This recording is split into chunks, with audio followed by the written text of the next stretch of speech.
Video kali ini kita akan belajar tentang projectile motion. Projectile motion adalah subtopik yang ketiga di bawah topik 2 iaitu kinematics of linear motion.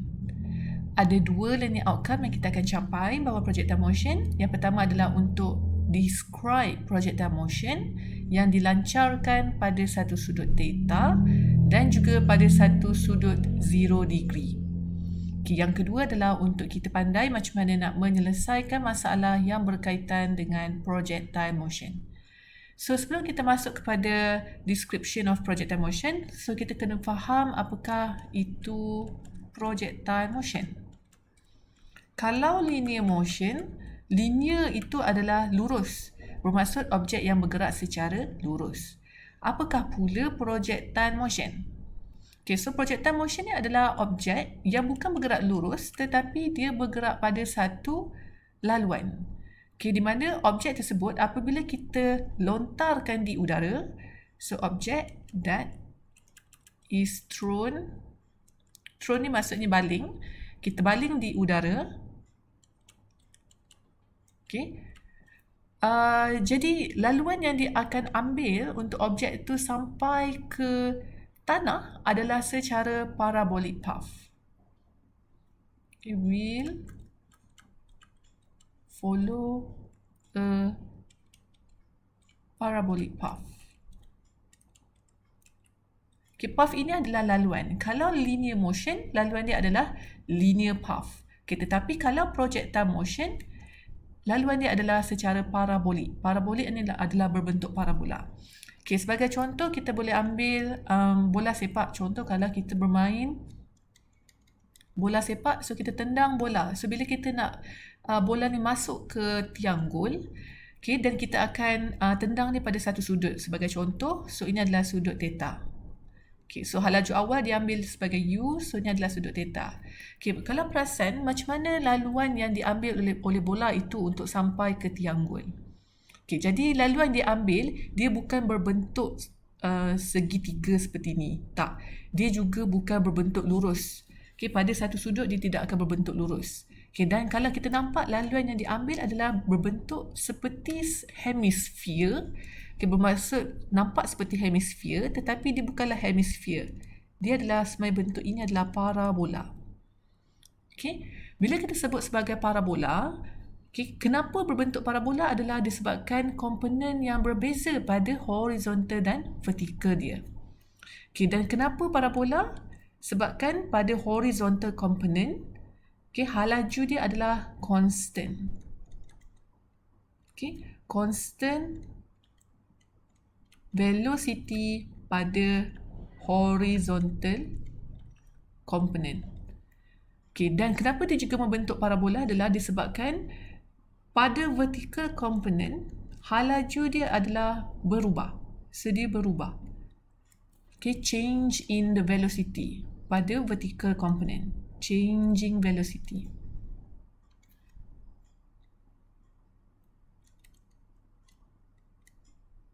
Okay, changing velocity pada vertical. So, di mana kat sini, velocity berbeza pada horizontal dengan vertical component.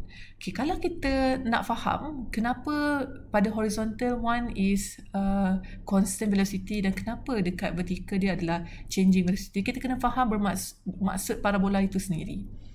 Okay, kalau lah let's say kita tak kata horizontal component dia is constant, katakanlah kita tak faham konsep kenapa parabola dan kita andaikan di mana pada horizontal part velocity dia katakan dia bertambah. Dia bukan constant tapi katakanlah velocity dia bertambah.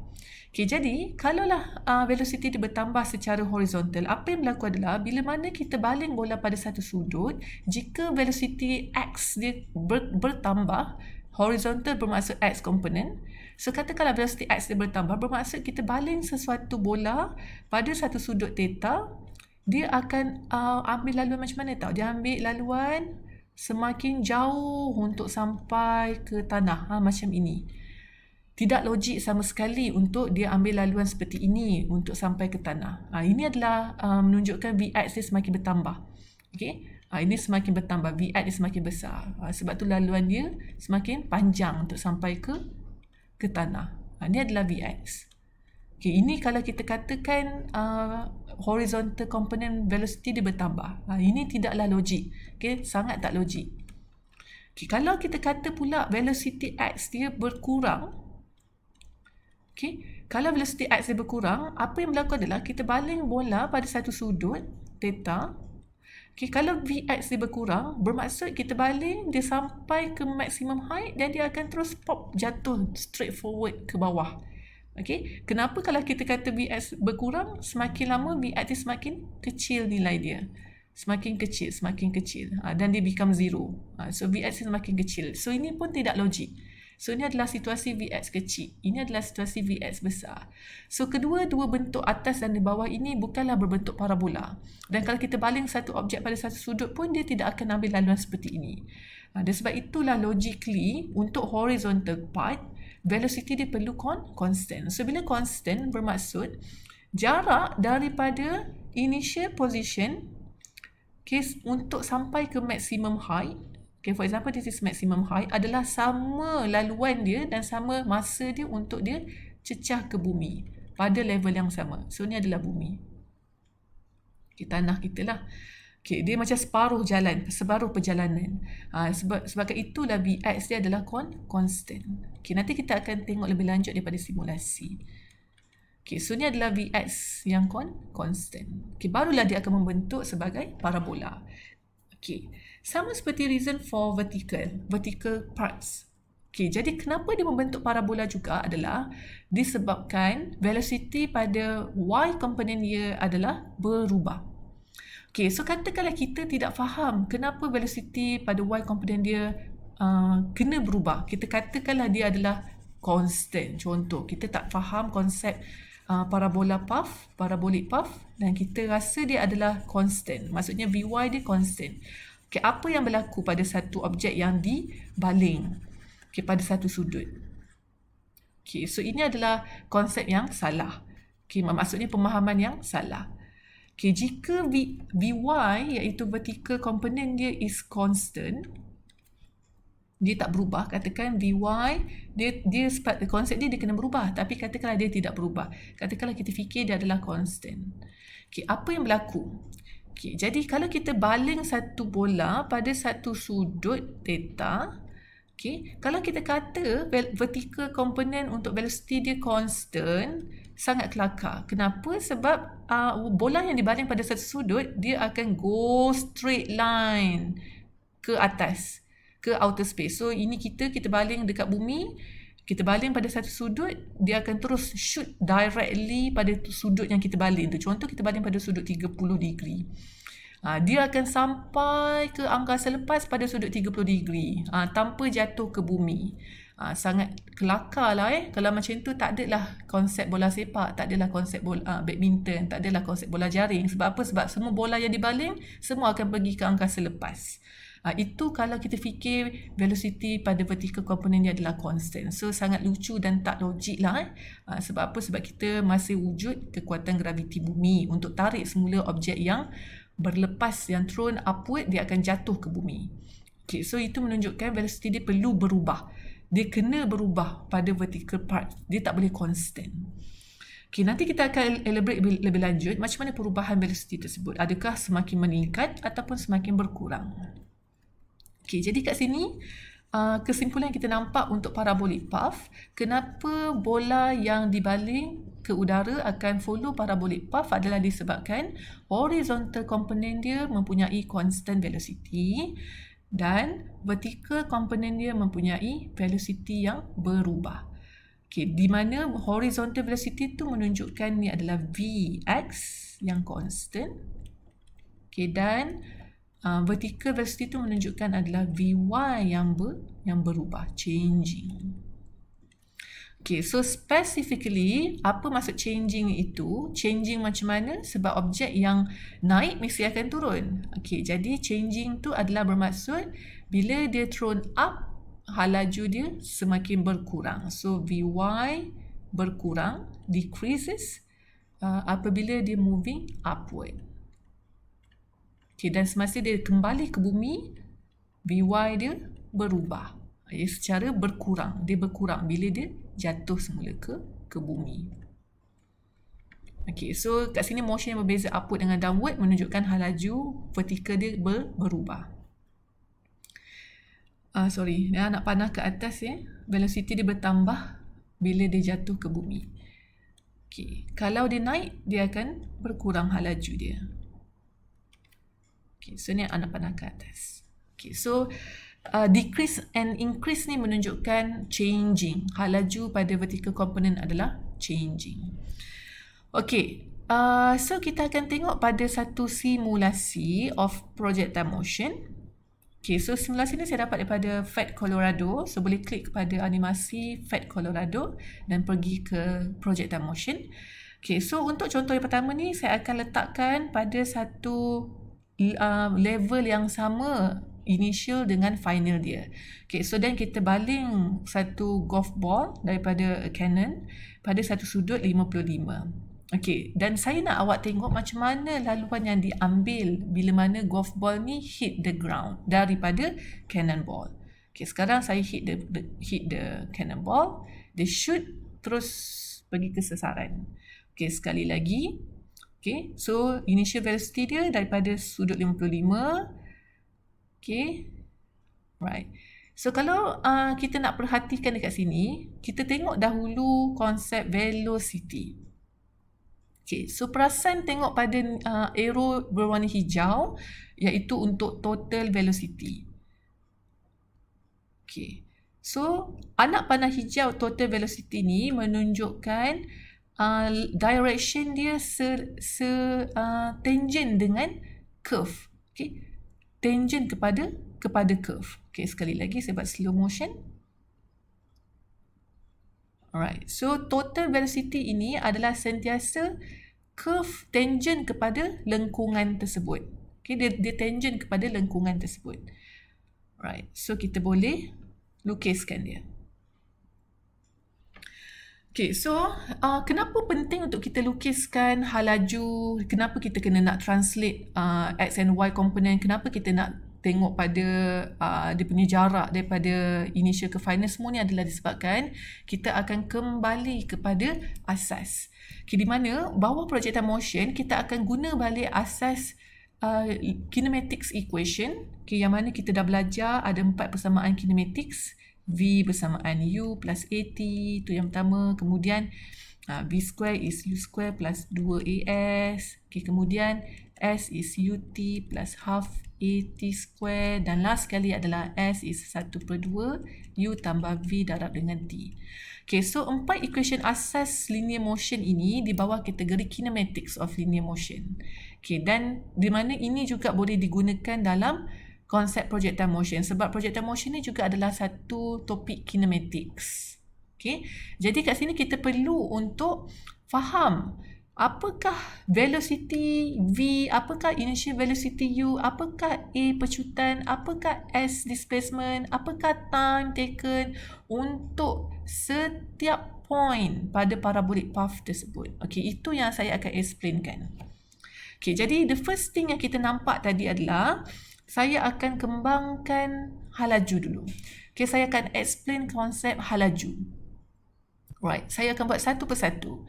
So, untuk hal laju, okay, line yang berwarna hijau tadi, konsep hal laju iaitu total velocity adalah sentiasa tangent kepada curve. Okay, jadi kalau tengok pada line parabola ini adalah line berwarna biru. Okay, line berwarna biru ni adalah parabolic path. Ini adalah berbentuk parabola. So, kita ambil beberapa titik. So, saya ambil titik kat sini. Okay, ini adalah titik A. Kita ambil beberapa titik. Okay, saya guna color, nampak sikit color kuning. Alright, so kita labelkan titik. So, ini adalah titik A. Okay, then kita ambil titik yang kedua. Kita ambil di sini. Ini adalah titik B. Okay, kita ambil lagi satu titik atas sikit. Ini adalah titik C. Okay, dan kalau perasan yang berwarna hijau, maksudnya ni adalah the peak of the parabola. Yang berwarna hijau ni adalah maximum height. Kita ambil titik dia sebagai titik D. Okay, so kita terus take note Maximum height dekat titik D. Okay, this is the maximum height.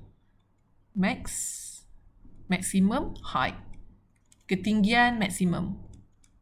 Okay, ketinggian maksimum tu bermaksud daripada tanah sampai titik D itu adalah menunjukkan maximum height. Okay, kemudian kita ambil lagi titik E. Okay, titik E adalah selevel dengan titik C. Dia satu aras dengan titik C. So, ini adalah titik E. Okay, bermaksud the height of titik C daripada bumi, okay, the height, ketinggian titik C daripada bumi adalah sama saja dengan ketinggian titik E daripada bumi. H mereka sama. So, itu maksudnya level yang sama. Okay, dan seterusnya titik titik F pula adalah sama level dengan titik B. Okay, so ini adalah titik F, sama level. Level tu maksudnya aras. Okay, dan yang terakhir, yang sama level dengan titik A adalah di sasaran lah. Okay, ini adalah titik G. Okay, so nampak kat sini titik A dengan G sama aras, sama level. Titik B dengan F sama level. Titik C dengan E sama level. Okay, dan titik yang paling tinggi tu puncak dia adalah titik D. Okay, jadi kita akan lakarkan velocity bagi setiap titik tersebut. Okay, jadi konsep velocity pada setiap titik adalah tangent kepada lengkungan. So, ini adalah halaju V. Okay, tetapi disebabkan ini adalah initial position, kita labelkan dia sebagai U. Okay, U bermaksud initial velocity. Okay, so, kita terus tulis kat bawah. Okay, konsep U ini bermaksud initial velocity. Kenapa kita tak gunakan perkataan initial speed? Sebab ini ada arah. Dia ada arah. So, arah U adalah satu sudut theta. Theta dalam contoh ini adalah theta 55. Okay, 55 degree di sini. Okay, kita boleh ubahlah nanti theta di berapa sudut yang kita nak. Okay, so theta ni adalah daripada 0 degree sehingga 90 degree sahaja. Okay, any angle between 0 to 90. So, kita pilih 55 dulu untuk contoh yang pertama. So, ini adalah U, initial velocity. Okay, kemudian dekat titik B, kita boleh lakarkan juga halaju, total velocity. So, ini adalah tangent kepada lengkungan tadi.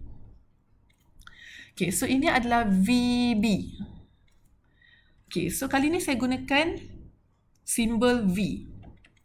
V menunjukkan final velocity. Okay, kalau kita buat VB bermaksud final velocity dekat B. Okay, next dekat titik C, total velocity dia adalah tangent kepada lengkungan. So, ini adalah VC. Okay, iaitu final velocity dekat titik C. Next, dekat titik D, dia adalah tangent kepada lengkungan. Okay, so ke mana arah V dia adalah ke kanan. Ini adalah VD. Okay, seterusnya dekat titik E, dia adalah tangent kepada lengkungan. Okay, so dia ke bawah pada kuadran yang keempat. Ini adalah VE. Okay, titik F, dia juga adalah tangent kepada lengkungan untuk halaju V. So, dia adalah juga pada kuadran yang keempat. Ini adalah VF. Okay, dan yang terakhir dekat titik G, betul-betul motion dia sebelum hit the ground dan dia stop, dia ada satu halaju akhir. Tangent kepada lengkungan pada kuadran yang keempat, ini adalah VG. Okay, sekarang kita tengok pada sudut. Antara titik A, B, C, D, E, F, G, macam mana sudut theta berubah? Okay, so untuk sudut A dengan sudut G, sudut theta dia adalah sama nilai. Level yang sama, sudut angle dia sama. Sudut angle tu adalah daripada vektor V tadi kepada paksi x-axis. Okay, so kalau kita ambil titik A ni, theta dia contoh 55. Jadi dekat titik G pun dia adalah level yang sama dengan A. So, dia punya sudut juga adalah 55. So, kat mana kita nak label ke 55 adalah sentiasa daripada x-axis. Okay, so kalau saya lakarkan, ini adalah paksi X. So, ini adalah sudut 55 dia. Okay, so sudut ni adalah 55. Okay, next. Apa pula pada titik B? So, theta adalah sudut daripada paksi x axis kepada vektor. Okay, saya gunakan colour yang gelap sikit. Okay, so ini adalah x axis. Ini adalah vektor V. Okay, cuba teka theta 55 tadi, dia pada titik B berkurang ataupun bertambah ataupun constant. Which one? Theta 55 pada titik B, okay, iaitu di sini. Okay, ini adalah theta. Adakah nilai dia 55? Okay, adakah nilai dia kecil daripada 55 ataupun besar daripada 55? Okay, jawapan dia, theta dia akan lebih kecil daripada 55.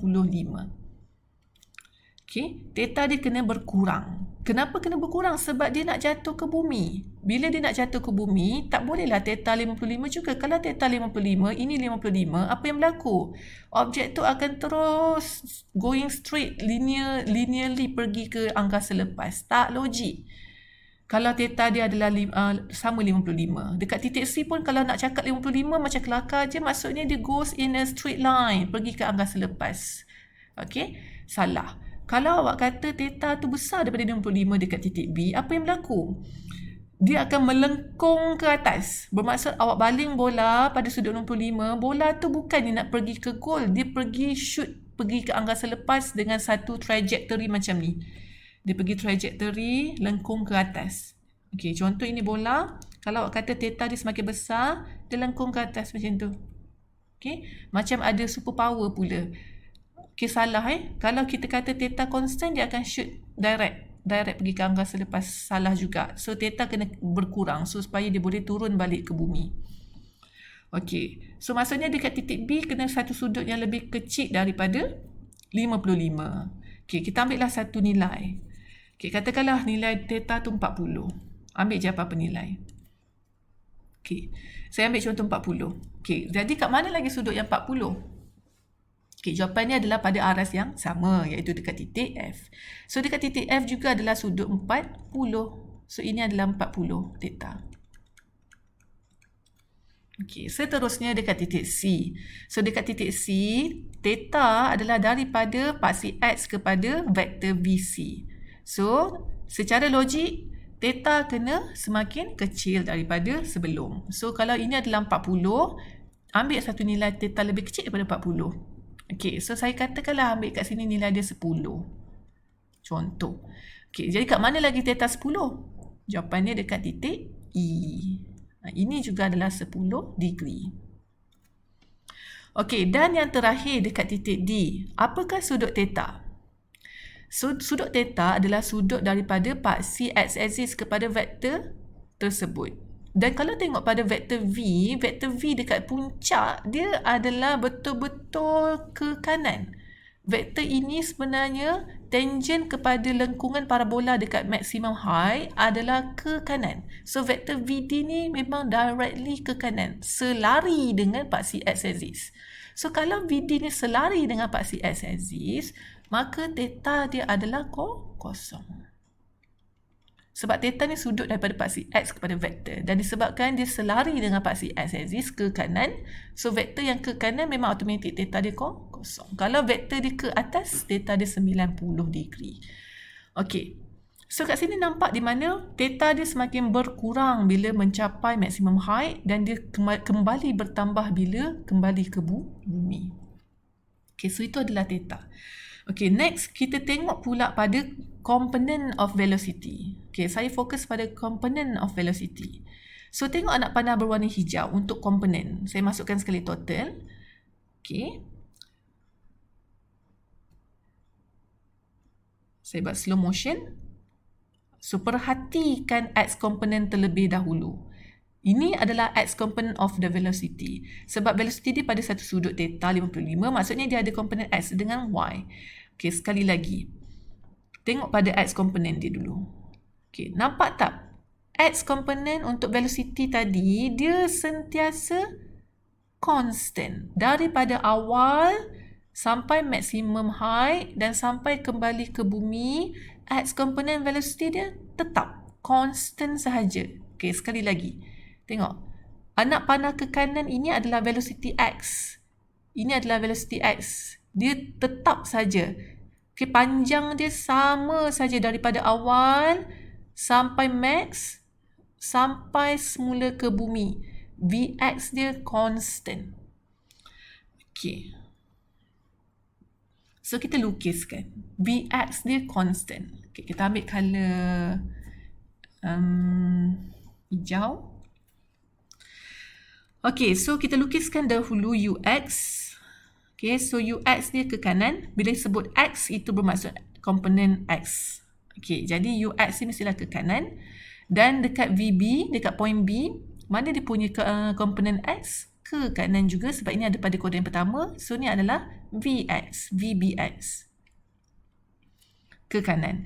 Okay, dan kena buat anak panah panjang VBx dengan Ux ni sama panjang. Kena sama panjang. Okay, tengok pula dekat C. Okay, VCx ke kanan. Sama panjang dengan VBx. So, Ux sama panjang dengan VBx, sama panjang dengan VCx. Okay. Apa logik dia Ux sama panjang dengan VBx, sama panjang dengan VCx? Okay, logik ni adalah sebab kita nak membentuk parabola.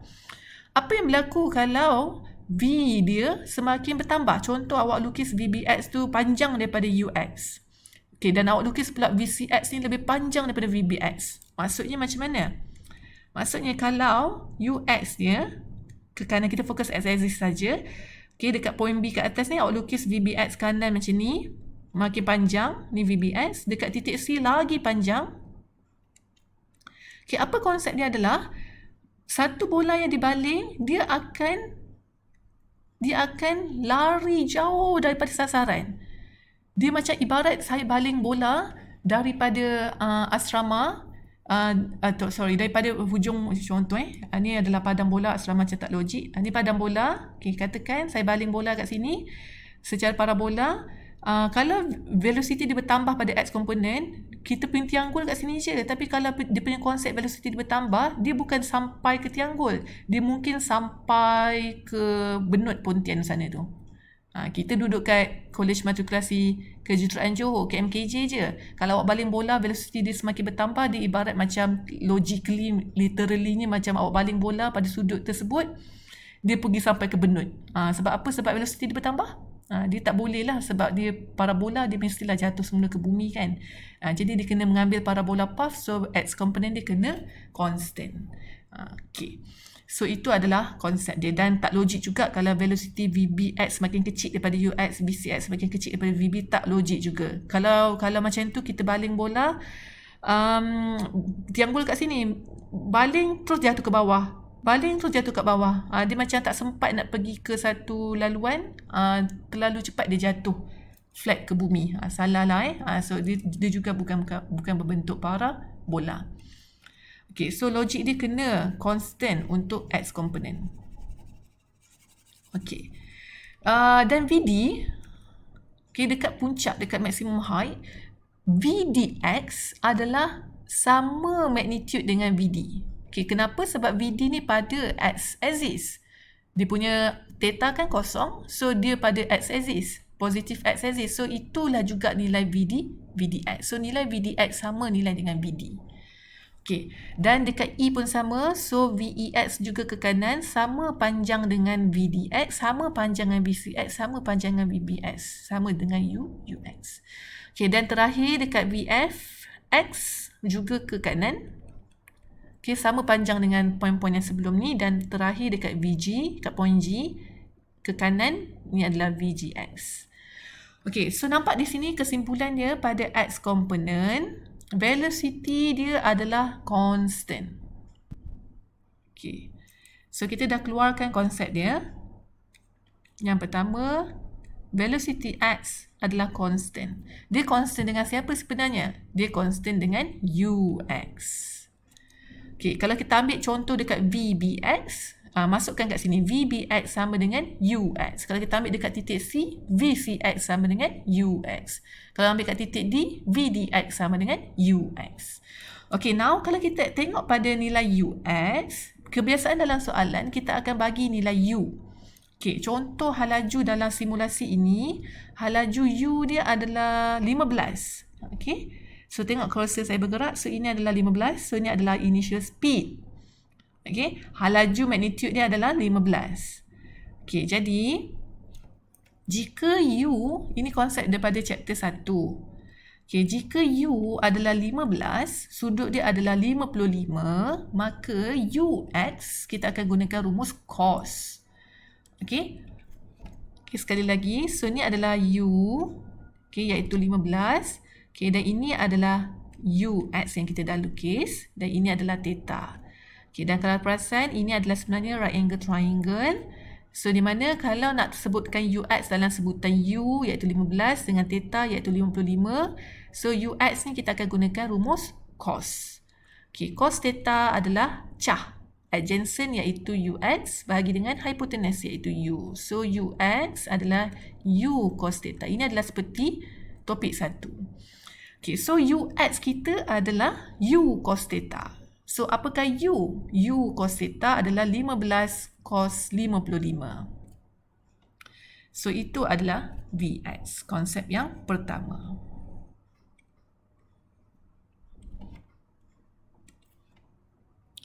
Okey, so kita fokus pula pada Y component. Okey, Y component untuk velocity. Okey, jadi kalau tak ingat, kita tengok kembali pada simulator kita. Okay, so sekarang fokus kepada Y component. So, tengok anak panah yang menegak. Okay, apabila dia sedang bergerak ke atas sampai maximum height, cuba tengok anak panah dia. Anak panah vertikal dia pointing up. Okay, dan bila daripada maximum height turun ke bawah, anak panah Y dia pointing down. So, maksudnya anak panah dia direction dia berubah. Bila ke atas, VY pointing up. Bila ke bawah daripada maksimum, VY pointing down. Itu yang pertama kita perasan pada direction. Okay, yang kedua, tengok pada magnitude dia. Tengok panjang vektor tersebut. Okay, pada awalnya vektor dia sangat panjang. Kemudian makin kecil, dan hilang. Vektor dia dekat maksimum height kosong. Okay, kemudian okay, semakin pendek, VY makin pendek dan kosong dan kembali panjang. Okay, so magnitude dia kat sini kita nampak daripada awal sampai maximum height, vektor dia semakin kecil magnitude, bermaksud dia slowing down. Okay, dan daripada maximum height turun ke bawah, vektor dia semakin panjang, bermaksud dia speeding up. So, logically, objek yang memecut, objek yang dibaling ke atas udara, dia akan slowing down. Okay, dan bila dia nak kembali ke bumi, dia akan speeding up. Okay, so itu adalah Y component. Okay, so kita akan lukiskan. Gunakan pen hijau sekali lagi untuk Y component. Okay, so untuk titik A, UY is pointing upward. Okay, dan dekat titik B, VBY masih pointing upward. Tetapi vektor dia semakin pendek. So, VBY, dia punya vektor magnitude dia, okay, panjang dia semakin kecil daripada UY. Dekat titik C, VCY masih pointing upward tetapi vektor dia semakin pendek. Ini adalah VCY. Logik lah, sebab apa? Sebab sudut dia pun dah makin kecil. Dah makin kecil 10. Bila dah makin kecil, velocity Y dia kena makin kecil. Kalau theta dia semakin besar, maksudnya velocity Y dia kena besar. Okay, dan dekat titik D, kita perasan di mana V dy dia kosong. Tidak ada anak panah ke atas ataupun ke bawah. Dekat maximum height, tak ada velocity pada Y component. Ini penting. Okay, kenapa tak ada velocity pada Y component? Sebab velocity D tu memang pointing ke kanan sahaja. Dekat maximum height, tangent kepada curve ni ke kanan. Jadi tak ada Y component.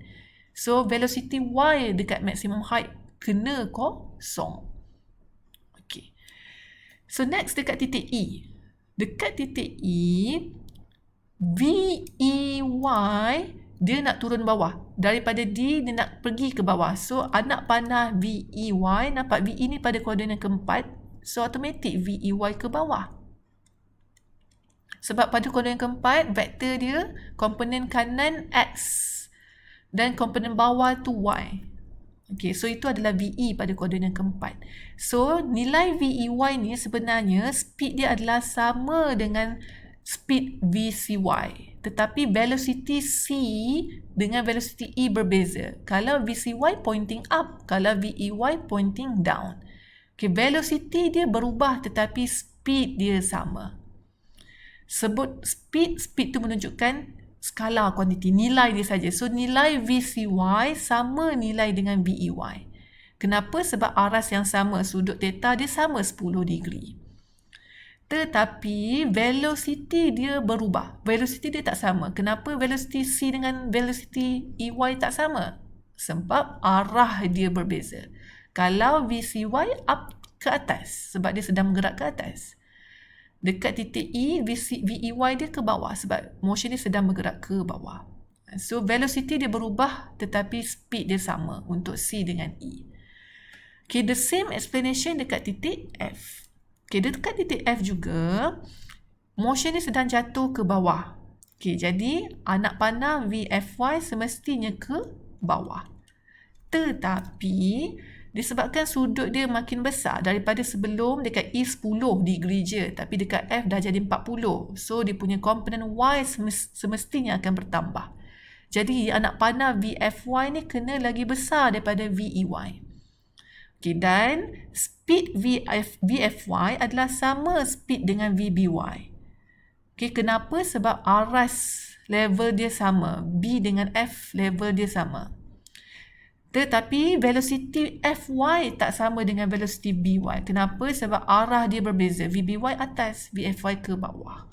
Speed sama, velocity berubah. Okay, dan terakhir dekat titik G, okay, speed dia sama dengan speed Uy. Tetapi velocity dia tak sama. Sebab velocity dia pointing downward.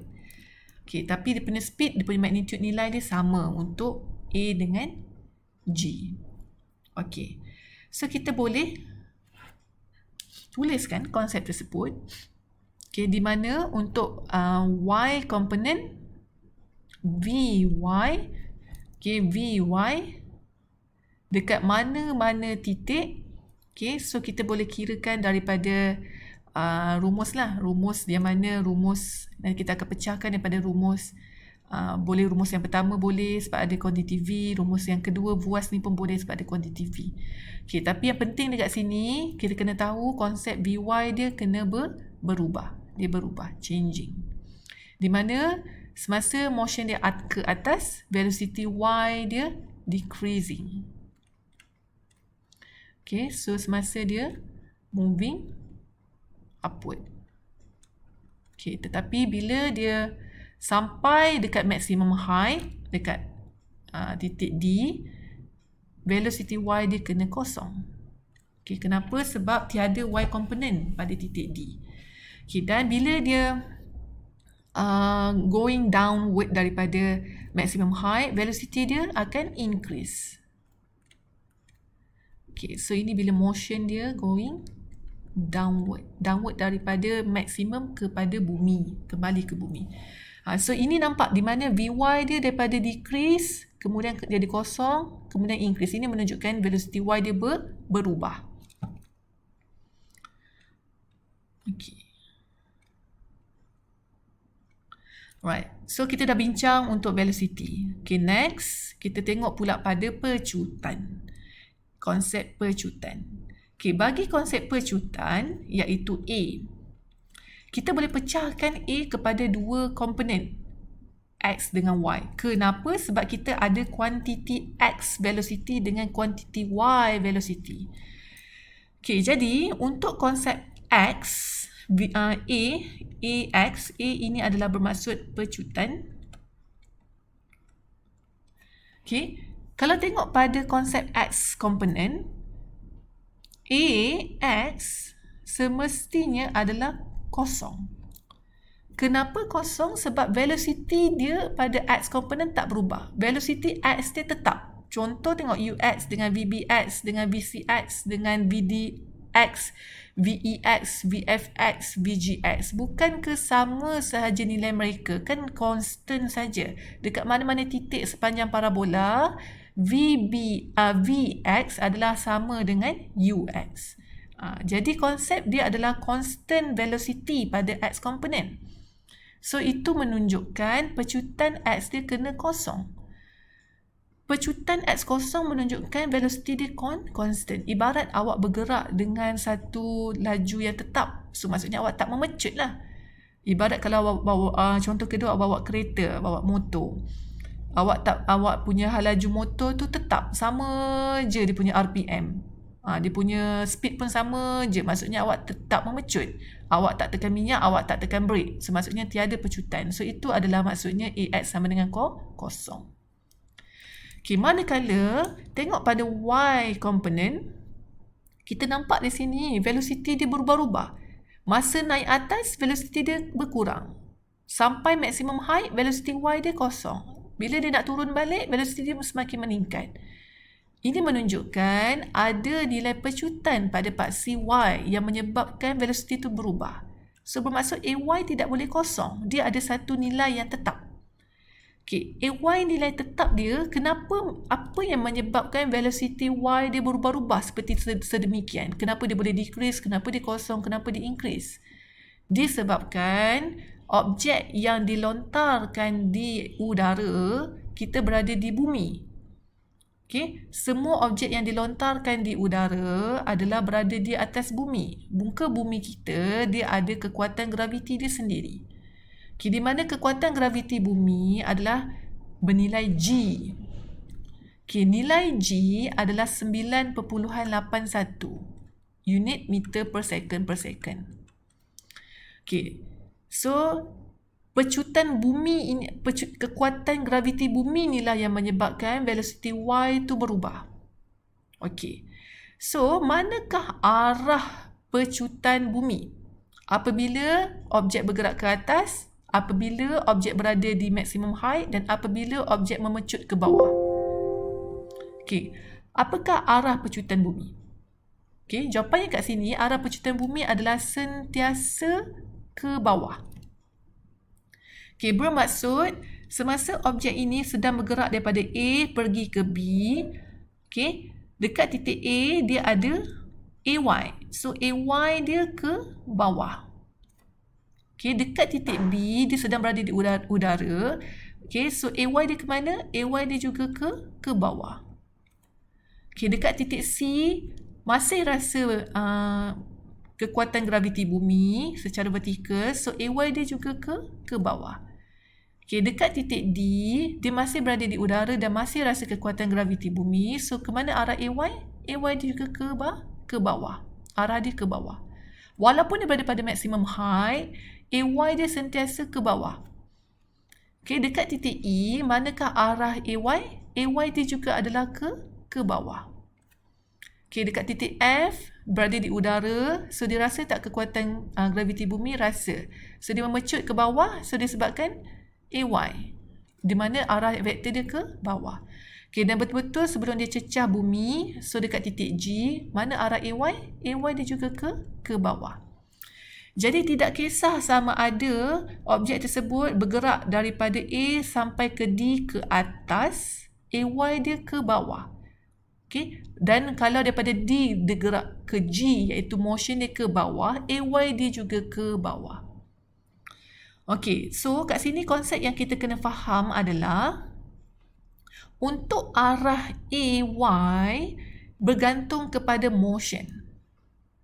Okey, jika motion dia ke atas tetapi laju dia berkurang, maka arah AY adalah opposite dengan motion. Okey, tetapi kalau laju dia bertambah, arah AY adalah sama arah dengan motion.